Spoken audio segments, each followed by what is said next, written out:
পবিত্র রমজান মাসের শুভেচ্ছা জানিয়ে আজকের ব্লগটি শুরু করতে যাচ্ছি।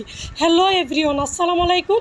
আমি হেভেন লাইফস্টাইল থেকে হেভেন আরেকটি নিউ ভিডিও দেখার জন্য আপনাদেরকে আমন্ত্রণ জানাচ্ছি। আশা করছি আল্লাহর অশেষ রহমতে আমার সমস্ত আপু ভাইয়ারা ভালো আছেন। আলহামদুলিল্লাহ, আমরা এখন একটু আগের চাইতে ভালো আছি। এটা কিন্তু রোজার প্রথম দিনের ব্লগ। এটা কিন্তু আমি প্রচণ্ড পরিমাণ শারীরিক এবং মানসিক অসুস্থতার সাথেই করেছি। মানসিক বলেছি এজন্য, যেহেতু আমার ছেলে অসুস্থ ছিল, সেহেতু আমি এখন মানসিকভাবেও খুব অসুস্থ। শারীরিকভাবে তো অসুস্থ ছিলামই, আপনাদের সাথে শেয়ার করেছিলাম। এখন আমার ছেলে খুবই অসুস্থ, এবং সেই অসুস্থতার মাধ্যমেই কিন্তু এটা কিন্তু প্রথম রোজার দিন। তখনই কিন্তু বাসার কোনো কাজই করা হয় নাই। আজকে আমি একটু একটু করে, ছেলেরও জ্বর, এর মধ্যেই কিন্তু আমি এগুলা করছি। আগে আমি 2টা পাড়ের পাপুস ভালোভাবে ধুয়ে দিয়েছি। ধুয়ে দেওয়ার পর এই যে দেখেন, এখানে আমার মাসের বাজারটা, মানে যেটাকে বলে রোজার বাজার, সেটাও আমি করতে পারিনি। রোজার 2 দিন আগে থেকে আমার ছেলে খুবই অসুস্থ, এবং তাকে বারবারই ডাক্তারের কাছে নিয়ে যাওয়া হচ্ছে, স্যালাইন দেওয়া হচ্ছে, ইঞ্জেকশন দেওয়া হচ্ছে, সেহেতু কিছুই হয় নাই। আজকেও কিন্তু খুবই অসুস্থ প্রথম রোজার দিন। আর আজকে আমি বয়স দিচ্ছি প্রায় মনে হয় 5-7 দিন হয়ে গেছে। এখন মোটামুটি আমার ছেলে সুস্থ। প্রিয় আপু ভাইয়ারা, আমার ছেলের জন্য দোয়া করবেন যেন আল্লাহ আমার ছেলেকে দীর্ঘায়ু এবং সুস্বাস্থ্য দান করে, আমিন। এই যে প্রথম রোজার দিন, তখন আমি অবশ্যই আপনাদের ভাইয়াকে বললাম, এখন বাজারগুলা করেই ফেলো, যেহেতু রোজা সব কিছু তো করতেই হবে, রান্না বাড়াটাও তো করতেই হবে, যেহেতু আমরা সবাই রোজা রাখি। আমি অসুস্থ ছিলাম, সেটাতে কিন্তু তেমন একটা সমস্যা হয় নাই। বাসার কাজ সব কিছুই ঠিকভাবে হয়েছে, পরিচালনাও করতে পেরেছি। কিন্তু ছেলে অসুস্থ হওয়ার সাথে সাথেই মানসিকভাবেও যেন কীরকম একটা অসুস্থ হয়ে গেলাম। এই সমস্যা নিয়েই ছেলেকে কি খাবে না খাবে সেটা নিয়ে খুবই কাজ যেমন করতেছিলাম, কিন্তু একটা অশান্তি কাজ করতেছিল। আল্লাহর কাছে নামাজ রোজা সব কিছুই করে প্রার্থনা করতেছিলাম। অবশেষে কিন্তু রিপোর্টগুলো সবগুলাই ভালো এসেছে, কিন্তু শুধু রক্তে একটু ইনফেকশন পাওয়া গেছে, সেজন্য ওষুধ ও ডাক্তার দিয়ে দিয়েছে। সে অনুযায়ী এখন কিন্তু মাশাআল্লাহ ছেলে প্রায় একটু ভালো, সেহেতু আমার মনটাও খুবই ভালো। এখন আমি হতে পারে পরবর্তী ব্লগগুলো আপনাদের সাথে সুন্দরভাবে শেয়ার করব, রোজা ইফতারি বা সেহরিতে কী করলাম বা শপিংয়ে কি হলো। এখন কিন্তু আমি ধীরে ধীরে সবগুলা বাজারই গুছিয়ে নেব। অলরেডি যারা আমার ভিডিওটি দেখা শুরু করেছেন, প্লিজ একটা লাইক দিয়ে ভিডিওটি কন্টিনিউ করবেন। আমার প্রিয় আপু ভাইয়ারা, আমার ভিডিওটি পুরাটাই দেখবেন, টেনে দেখবেন না। আর যারা আমার চ্যানেলটি এখন পর্যন্ত সাবস্ক্রাইব করেননি বা কোনো কারণে করা হয়নি, প্লিজ আমার চ্যানেলটি সাবস্ক্রাইব করে আমার ছোট পরিবারের সাথে থেকে যেতে পারেন। আর যারা অলরেডি আমার চ্যানেলটি সাবস্ক্রাইব করে দিয়েছেন, তাদের প্রতি রইল অসংখ্য অসংখ্য ধন্যবাদ। আর আপনারা প্লিজ ভিডিওটি শেষ করার আগে আমার চ্যানেলটি লাইক করে দিবেন, আর আমার ভিডিওটি শেয়ার করে দিতে পারেন আপনাদের পরিচিত সবার কাছে, তাহলে আরও অসংখ্য আপু ভাইয়ারা আমার ভিডিওটি দেখতে পাবে। আমি চেয়েছিলাম রোজার প্রস্তুতিটা এবছর একটু আগেই নিব, কিন্তু এটা একেবারেই হয় নাই। এখন আমি প্রতি রোজার দিনই বাসার যত কাজ আছে, ফ্যানগুলো পরিষ্কার করা, জারবাতি, পাপুস, কার্পেট যা আছে সব কিছু কিন্তু এক এক করে করতে হচ্ছে। সেগুলো করতে কিন্তু প্রায় অনেকটাই কষ্ট হচ্ছে। আমি কিন্তু পুরাটা বছরই রমজান মাসের জন্য অপেক্ষা করে থাকি। রমজান মাসটা আমার কাছে খুবই স্পেশাল এবং অন্যরকম একটা মাস। আমি কিন্তু রমজান মাসে বিন্দু পরিমাণও পরিশ্রম বা ক্লান্তবোধ বা কোনো ধরনের বিরক্তি কাজ করে না। আমার এতই পছন্দের যে আমি সারাক্ষণ রান্নাবাড়াও করতে পারবো, কাজও করতে পারবো, বাইরে গিয়ে শপিংও করতে পারবো, নামাজও ঠিক রাখতে পারি। এবং আমার কাছে কিন্তু এই মাসটা খুবই পবিত্র এবং বিশুদ্ধ একটা মাস। এবং আমি চেয়েছিলাম রমজান মাসের আগে আমার পুরা বাসা সুন্দরভাবে পরিষ্কার পরিচ্ছন্ন করে, ঝকঝকে তকতকে করে ডিপ ক্লিন করতে। একটা বাসায় ঢোকার সাথে সাথে যদি একটা মানসিক শান্তি পাওয়া যায় বা বিশুদ্ধতার একটা আভাস আসে, বা পবিত্রতা একটা বাতাস বয়ে আসে, তাহলে কিন্তু ওই বাসায় ঢোকার সাথে সাথে আপনার একটা মানসিক প্রশান্তি এবং শান্তি কাজ করবে। আর বাসায় ঢুকেই যদি দেখেন নোংরা, অপরিষ্কার, অগোছানো, তখন কিন্তু আপনার কাছেও খুবই বিরক্তি লাগবে, অস্বস্তি লাগবে এবং বের হয়ে যেতে ইচ্ছা করবে। আমি চেয়েছিলাম আমার পুরাটা বাসা সুন্দরভাবে পরিষ্কার করে বিশুদ্ধতার সাথে সাদা কিছু জিনিস দিয়ে বাসাটা ডেকোরেশন করতে, যেমন টেবিল ম্যাট, পর্দা, এগুলো। কিন্তু কিছুই ঠিকভাবে হলো না। তারপরেও কিন্তু আমি সব কিছু পরিষ্কার করছি, এখনও করে যাচ্ছি। কিন্তু ওই জিনিসগুলো যে করার ইচ্ছে ছিল, পর্দাগুলো, সেগুলো আমি অবশ্যই করতে পারি না। ডিপ ক্লিনটা আমি এখনও চালিয়ে যাচ্ছি। পরিষ্কার পরিচ্ছন্ন থাকলে দেখবেন আপনার মন, মানসিকতা এবং স্বাস্থ্য সব কিছুই ভালো থাকে। যেমন আপনাদের ভাইয়া বলে যে এত কাজ করার দরকার কি, এত পরিষ্কার করার দরকার কি। আমার মনে হয় আমাদের ইসলামেও আছে পরিষ্কার পরিচ্ছন্নতা ইমানের অঙ্গ। সেহেতু রোজার মাসটাতে আমার মনে হয় আমাদের আরও বেশি পরিষ্কার থাকা দরকার। এদিকে আমি বাজারগুলা সবগুলা, এই যে আমার এই যে ঝুড়িগুলা, এটাতে আমি সাবানগুলা এবং যেই টুথপেস্ট এবং পাউডারগুলা রেখে দিচ্ছি। আর যে এদিকে আমার যে বড় ঝাড়টা দেখছেন, ওইটার মধ্যে আমি বাকি যত চিনি, মশলা যা যা ছিল, গুঁড়া মশলা, গরুর মাংসের মশলা, চিনি, সবগুলাই রেখে দেব। কিন্তু সবগুলা কিন্তু এই বক্সটাতে হয় নাই, পরে আমাকে আরেকটা বক্সও আনতে হয়েছে। এগুলো কিন্তু আমি রোজা রেখেই করতেছিলাম।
এখন আমি রান্না করতে চলে আসলাম। বাকি সব কাজ শেষ করে, এখন কিন্তু সব শেষ করে আমি রান্নাটা বসিয়ে দিয়েছি। যেহেতু গরুর মাংস রান্না করতে হবে, গ্যাসও বিকেলের দিকে প্রায় চলেই যায়।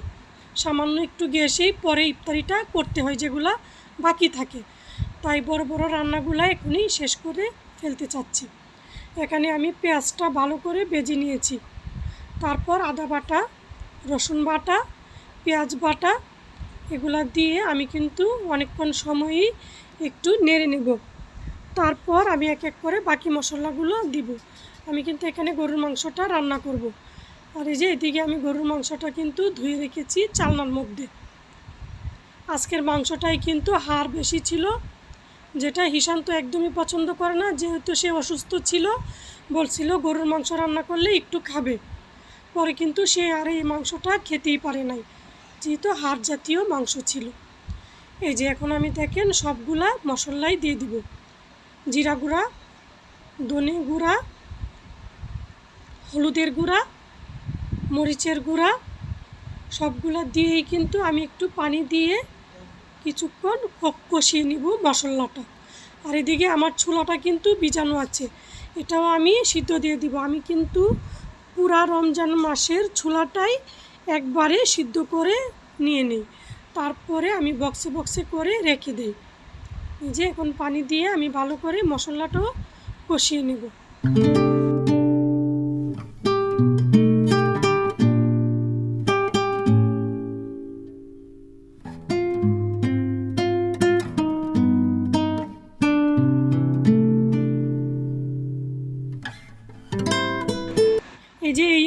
হচ্ছে আমার চপ বানানোর আলু, আর এদিকে দেখেন পেঁয়াজটা কাটা রাখা হয়েছে, এদিকে হচ্ছে আমার ডাল, এদিকে শসা, আর এদিকে হচ্ছে গরুর মাংস দেওয়াতে আলু, আর এদিকে হচ্ছে আমার পেঁয়াজ রসুন।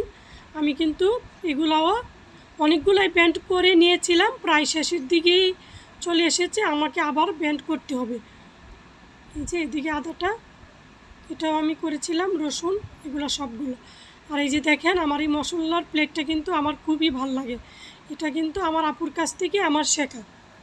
এই যে দেখেন এদিকে ছোলাটা, এখানে আমি 2 কেজি ছোলাই 2 দিকে ভিজিয়ে রেখে দিয়েছি, 2 পাতিলে করব সেজন্য, 1 পাতিলে বেশি হয়ে যায় সেজন্য আমি 2টা পাতিলেই রেখে দিয়েছি।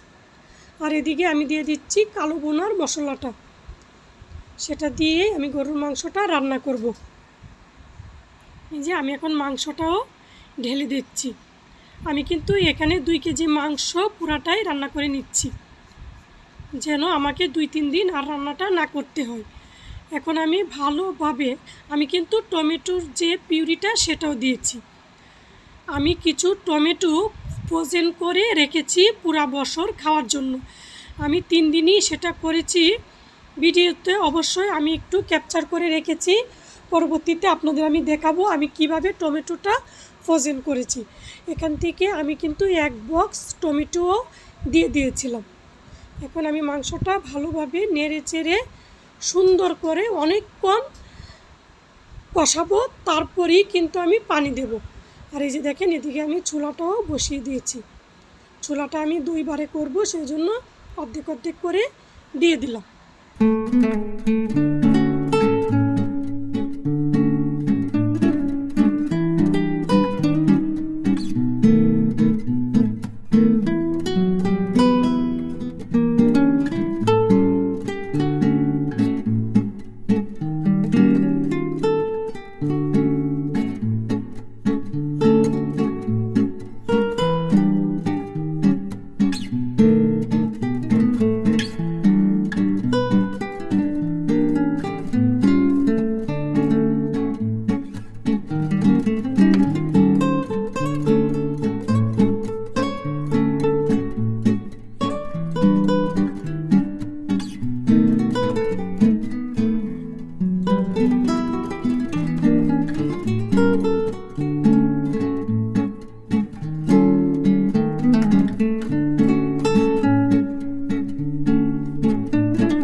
আমি কিন্তু ডালটাও বসিয়ে দিচ্ছি, আমি সব ধরনের মশলা দিয়ে সব কিছু দিয়ে ডালটা বসিয়ে দিব, পরে কিন্তু আমি পেঁয়াজ রসুন দিয়ে ফোড়নটাও দিয়ে নামিয়ে নিয়েছিলাম।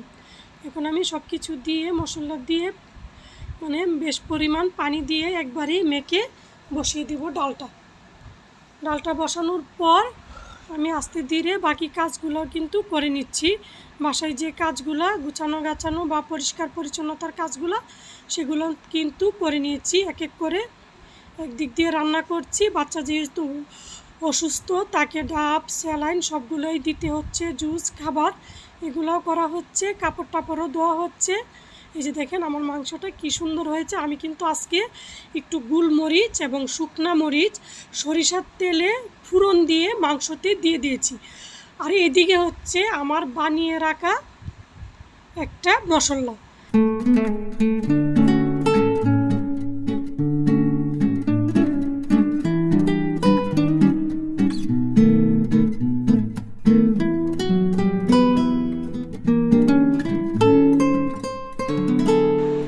আমরা কিন্তু ইফতার খাওয়া দাওয়া শেষ করে এখন প্রায় রাত 10টা বাজে, ছেলে পাবদা মাছ খাবে বলেছে সেজন্য এই যে দেখেন পাবদা মাছ বোনা করে নিলাম, আর এদিকে সিম ভর্তা খাবো আমি, সিমটা সিদ্ধ করে নিলাম, আর এদিকে হচ্ছে টমেটো যেটা আমি ফ্রোজেন করে রাখবো, কিভাবে রাখি এটা কিন্তু আপনাদের সাথে পরে শেয়ার করব। আর এদিকে হচ্ছে বিটফুট দিয়ে একটা সালাদ, আর এদিকে আমি ভাত রান্না করে নিয়েছি। আর আপনারা কিন্তু শুরুতেই দেখেছেন তেঁতুল, এটা দিয়ে আমি তেঁতুলের আচার বানাবো রোজায় মাংস দিয়ে খাওয়ার জন্য। আর এই যে এদিকে আমার পছন্দের ঢেঁড়স, সেটাও কিন্তু আমি ভেজে নিচ্ছি, আর ঢেঁড়সটা কিন্তু খুবই মজা লেগেছিল। আর পাশের চুলায় আমি কিন্তু একটা লাউ বসিয়ে দিয়েছি। এখন অবশ্যই অনেক চিন্তা করতে পারেন এত কিছু রান্না সেহরির জন্য, আমাদের কিন্তু আবার এক একজনের এক একটা খাবার এক এক ধরনের হয়, সেহেতু আমাকে একটু বেশি রান্না করতে হয়। আর হয়তো বা আমি রান্নাটা একটু বেশিই পছন্দ করি। আর এইদিকে হচ্ছে যে ভর্তাটা বানাবো সেটার জন্য। ভিডিওর শুরু থেকে শেষ পর্যন্ত আমার কথায় যদি কোনো ভুল ত্রুটি হয়ে থাকে প্লিজ ক্ষমা সুন্দর দৃষ্টিতে দেখবেন। আপনাদের দীর্ঘায়ু এবং সুস্বাস্থ্য কামনা করে নতুন আরেকটি ভিডিও দেখার আমন্ত্রণ জানিয়ে আজকের ভিডিওটি এখানেই শেষ করছি। আল্লাহ হাফেজ, আসসালামু আলাইকুম।